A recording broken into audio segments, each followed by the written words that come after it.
வரும் 17ஆம் தேதி முதல் ஆன்லைன் பத்திரப்பதிவு அமல்படுத்தப்பட உள்ளதாக பத்திரப்பதிவுத்துறை அமைச்சர் லோகேஷ் தமிழ்ச்செல்வன் தெரிவித்தார். இதுகுறித்து சேலத்தில் அவர் அளித்த பேட்டியை பார்க்கலாம். அதான் சொல்லிட்டேன், 17ஆம் தேதி முழுவதும் ஆன்லைன் ஆக போகுது. இப்போ பேரலா போயிட்டு இருக்கு, நிறைய அந்த ட்ரையல்ல தான் போயிட்டு இருக்கு. அதுல சில குறைகள் இருந்ததுன்னா அதுல பக்ஸ் இருக்கு நிறைய சாஃப்ட்வேர்ல. அதெல்லாம் அப்பப்போ நமக்கு சொல்றாங்க. அந்த யூஸ் நிறைய பில்டர்ஸ் அசோசியேஷன்லாம் யூஸ் பண்ணிட்டு இருக்காங்க. அதில் வர குறைகள் எல்லாம் நிவர்த்தி பண்ணி 17ஆம் தேதி ஒரு எல்லாம் தயாராக இருக்கும். முழு வீச்சில் அதை செயல்படுறதுக்கு தயாராக இருக்கும். முதல்வர் அவர்களிடம் அனுமதி கேட்டிருக்கிறோம்.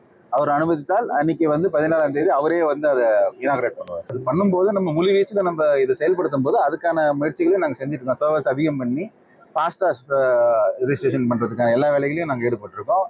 நீங்கள் 14ஆம் தேதி அதை செயல்பாட்டுக்கு வரும்போது கண்டிப்பாக எல்லாமே சரி செய்யும். தமிழ் ஜனம் சேனலை சப்ஸ்கிரைப் பண்ணாமல் பார்த்துட்டு இருந்தீங்கன்னா மறக்காமல் சப்ஸ்கிரைப் பண்ணிடுங்க.